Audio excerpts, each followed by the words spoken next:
පදදීමේ සීමාවක් නෑ ඔය ඇඟිල්ල නියම් පොත්ත ගලවගෙන ඒකට මට කතා කරනවා. මෙයාත් ආවනේ. තනියම මෙයාත් නිදාගන්න දෙන්න දැන් නිදාගන්න හදනවා. hina වෙනවා මේ ඉන්ජෙක්ෂන් ගාලා ඉන්නවා ඉතින් එන්න ඒ උනාට ලෙඩයි මට හිතෙනවා hina වෙන්නවත් ඉන්ජෙක්ෂන් එකක් තියෙනවද කියලා. ලංකාවේ ගුලිය නියපොත්තට වෙච්ච දේ ගැලවෙන්න දැන් ගලවන්න ඉන්නේ දැන් අපි මේට ඔන්න මෙන්න ගලවන්න ඉන්ජෙක්ෂන් එකක් ගහලා ඉන්නවා දැන් මේ ඉරි වැටෙන්න. hina වෙනවා මට හිතෙනවා ડોක්ටර් න්යාගේ අපේ අත තියෙන දකුණු අතේ ඉන්ජෙක්ෂන් ගහනවා මට.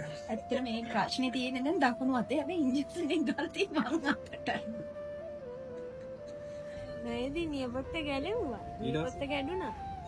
දැන් නියපොත්ත නෑ ලෙෆ්ට් වෙලා තියෙන්නේ. ડોක්ටර් මොකද කිව්වේ?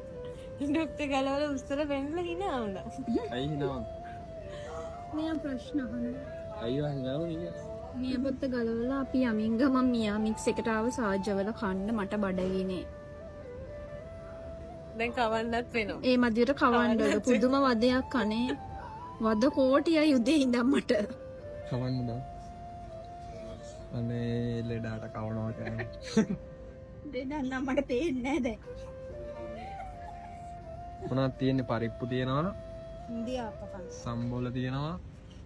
Beef chicken. බීෆ් තියෙනවා. චිකන් තියෙනවා. අක්කා තියෙනවා. කන්නද? අක්ක තියනවා නම් ඔය කන්නද? කන්න. අනේ පොඩි එකා.